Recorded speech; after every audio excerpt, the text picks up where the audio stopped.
स्वागत। आज हम बात कर रहे हैं पावर बीआई डेस्कटॉप पर एक शुरुआती गाइड की। ये माइक्रोसॉफ्ट का एक जबरदस्त टूल है। हाँ बिल्कुल। जो डेटा को समझने लायक मतलब इंटरैक्टिव विजुअल्स में बदल देता है।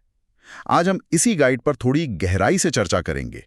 इनसे इंस्टॉल कैसे करें, इसकी बनावट कैसी है और पहली रिपोर्ट बनाने तक का सफर। बिल्कुल, और ये देखना काफी दिलचस्प है कि आजकल ये टूल्स कितने जरूरी हो गए हैं। हाँ। पहले ये सब शायद सिर्फ डेटा एनालिस्ट ही करते थे, पर अब तो कोई भी जिससे अपनी डेटा में दिलचस्पी है वो इन्हें इस्तेमाल कर सकता है। सही कहा। तो चलिए शुरू करते हैं इसे पाने से। गाइड के मुताबिक इंस्टॉलेशन तो सीधी सादी है, मुश्किल तो नहीं? नहीं, बिल्कुल आसान है। पावर बीआई की जो ऑफिशियल वेबसाइट है वहां जाएं, प्रोजेक्ट सेक्शन में मुफ्त डाउनलोड मिल जाएगा। इंस्टॉलर चलाइए बस। अच्छा। हाँ, एक बात ध्यान रखनी है कि ये फिलहाल विंडोज के लिए ही है, मैक पर नहीं चलता सीधे। ओके, ये जरूरी पॉइंट है। ठीक है, इंस्टॉल हो गया। अब जब इसे खोलते हैं तो पहली नजर में क्या दिखता है? इंटरफेस कैसा है? गाइड क्या बताता है इसके बारे में? काफी कुछ दिखता होगा स्क्रीन पर। हाँ, पहली बार में थोड़ा लग सकता है कि बहुत सारी चीजें हैं, पर असल में काफी लॉजिकल है। एक मेन एरिया है कैनवस जैसा, जहां आप विजुअल्स बनाते हैं, वो है रिपोर्ट व्यू। फिर साइड में पैनल्स हैं। एक में आपके सारे डेटा फील्ड्स दिखते हैं, मतलब टेबल के कॉलम वगैरह। अच्छा, फील्ड्स पेन जिसे कहते हैं। हाँ, फील्ड्स पेन।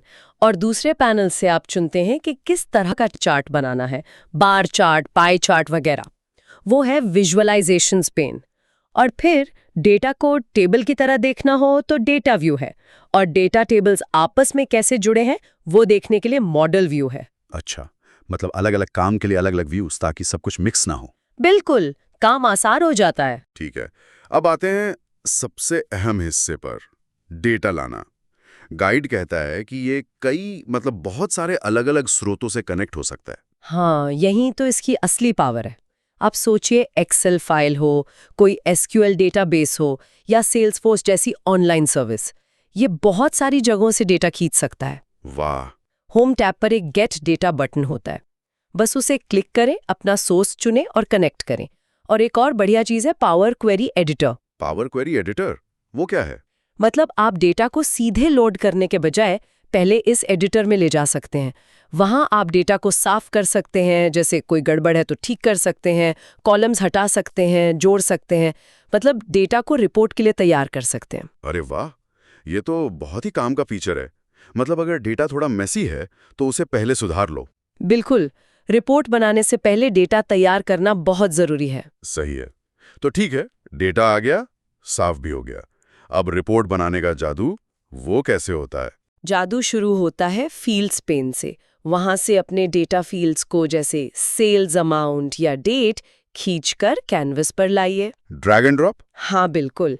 फिर विजुअलाइजेशन पेन से जो भी चार्ट चाहिए, मान लीजिए बार चार्ट, उसे चुनिए और फिर उन फील्ड्स को उस चार्ट के स्लॉट्स में डाल दीजिए। जैसे एक्सेस पर क्या दिखाना है, वैल्यूज क्या होंगी। अच्छा, तो ये तो काफी इंट्यूटिव लगता है। हाँ, और फिर उसे सुंदर बनाने के लिए कस्टमाइजेशन ऑप्शंस, रंग वगैरह। हाँ बिल्कुल। आप रंग बदल सकते हैं, लेबल जोड़ सकते हैं, टाइटल दे सकते हैं, सब कुछ कस्टमाइजेबल है। गाइड इस बात पर जोर देता है कि विजुअल्स साफ रखें, कहानी बताएं, सिर्फ रंगीन ना हो। सही।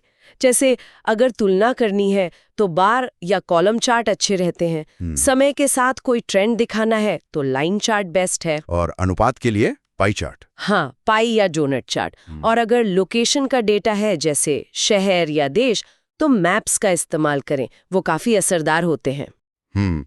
और गाइड कुछ टिप्स भी देता है क्या कि ये विजुअल्स ज्यादा प्रभावी कैसे बने? हाँ, कुछ बुनियादी लेकिन बहुत जरूरी बातें बताता है।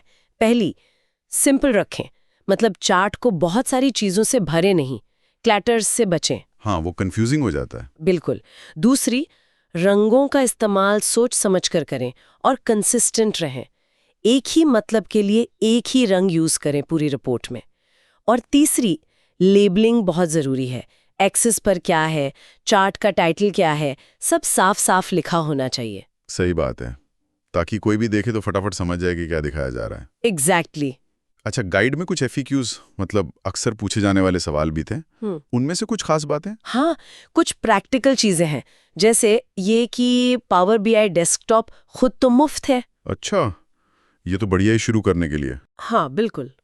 लेकिन अगर आपको कुछ एडवांस्ड फीचर्स चाहिए या अपनी रिपोर्ट्स को ऑर्गेनाइजेशन में बड़े पैमाने पे शेयर करना है, तो फिर पावर बीआई प्रो या प्रीमियम का सब्सक्रिप्शन लेना पड़ सकता है। ओके, और शेयरिंग कैसे होती है? रिपोर्ट्स को पावर बीआई सर्विस पर पब्लिश करना होता है। ये वेब बेस्ड प्लेटफॉर्म है, इसके लिए एक अकाउंट चाहिए होता है। और एक और काम की बात, डेटा को ऑटोमेटिकली रिफ्रेश करने के लिए शेड्यूल सेट कर सकते हैं, ताकि आपकी रिपोर्ट हमेशा अपडेटेड रहे। अच्छा, ये भी सही है। और मैक यूजर्स का क्या, उनके लिए कोई ऑप्शन? हाँ, जैसा पहले कहा, डेस्कटॉप ऐप तो विंडोज के लिए है, पर मैक यूजर्स वेब वाली पावर बीआई सर्विस ब्राउजर में इस्तेमाल कर सकते हैं। उसमें भी काफी कुछ हो जाता है। तो कुल मिला के देखें तो ये गाइड पावर बीआई डेस्कटॉप को डेटा विजुअलाइजेशन के लिए एक काफी शक्तिशाली और पहुंच में आसान टूल के तौर पर पेश करता है। ये उन लोगों को एक तरह से ताकत देता है जो अपनी डेटा से खुद मतलब निकालना चाहते हैं, है ना? बिल्कुल सही कहा। ये डेटा को डेमोक्रेटाइज करने जैसा है। और जाते जाते एक सोचने वाले बात छोड़ जाते हैं श्रोताओं के लिए। जरूर।